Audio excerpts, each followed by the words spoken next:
So I guess, the big news, Dylan Gunther back. What does he contribute, obviously, having him back? What does that mean? And then obviously you're going to get to play with him tonight. Yeah, it's huge having him back. He brings so much to our team.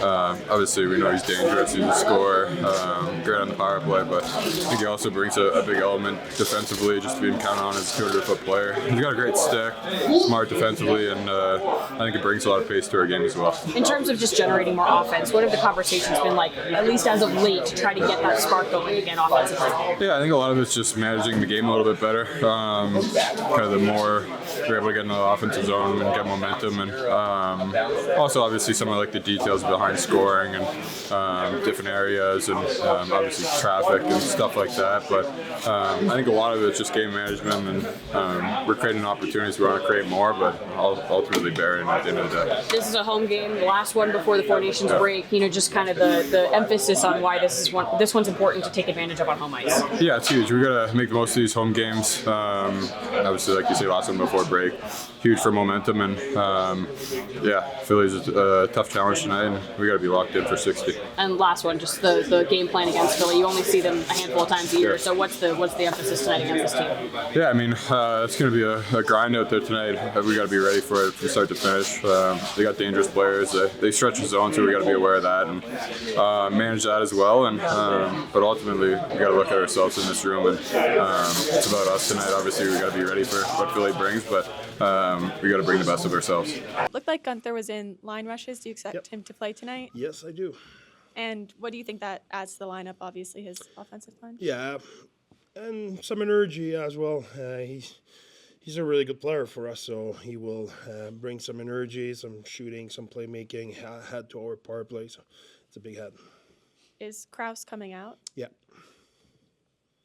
How did you handle that conversation with him, that decision? I will say it like he told me. He said, I made my bed and I have to sleep where I made my bed. So I thought that's exactly what it is. But, Crosser is an important player for us. He's a guy I have for 4 years. He's a great player for us, a great leader. He's a guy I like a lot. But it is what it is. It's a coach's decision. So to confirm, was that Krause's idea? Like that he came to you and said, No. I made my bed and I have to leave? She asked me about how I handled the conversation with him. Okay. I said I had the conversation with him, and he said, I understand. He said, I will sleep where I made my bed. So I said, got it. It is what it is. Okay. And then it looked like McBain was also jumping up to a new line today. What went into that decision? Yeah, when Gunther coming back, we thought Gunther and Aids will be a good duo. And Karks bring a lot of speed on that line, so we like that combo. And last year, Shelley, Donor, and Boehner finished the season together, and they were really productive and really effective. So we'll see if the magic's still there. What does it say about the character of Lawson Crouse when he's willing to accept? Unbelievable. There's no player and there's no coach who wants to be in that situation. I'm not in front of you right now dancing. That's not the point.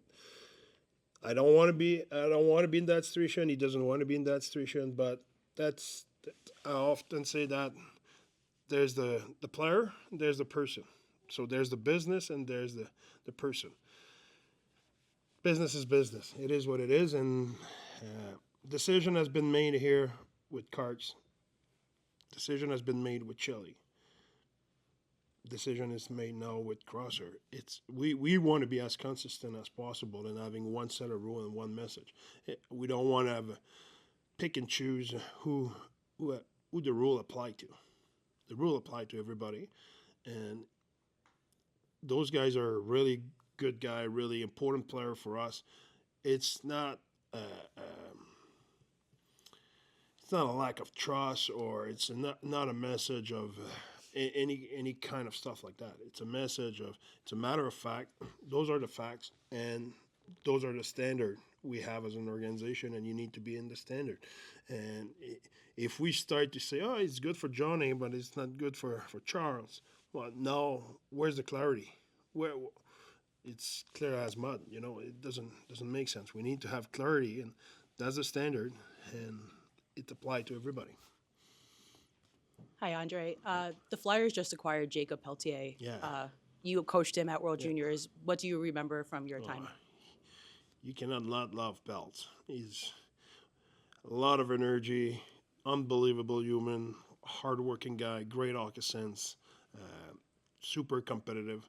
I'm happy for him. I think there's he had good and bad in Calgary, and he will have a fresh start with the Flyers. And I'm hope for him he will catch the break, and the fresh start will be good for him. But talk about business and person, what a great guy! It's unreal. If I remember correctly, in that tournament, he went from fourth liner to top line for you. Yeah. What was it about his game that made you do that? It's energy. He's on puck. He has a good hockey sense. Like I said, he can make plays. He's not a flashy player. He's not a player who will make play. You say, "Wow, what a skilled play." What's it? No, he's effective. He's on puck. He's resilient. He's tenacious. That's what he is. And if I remember correctly, at the end of that tournament, after the gold medal game, he was going around to a lot of his teammates and was kind of consoling them all. It's, as a human being, it's unreal. You cannot ask for any better than that.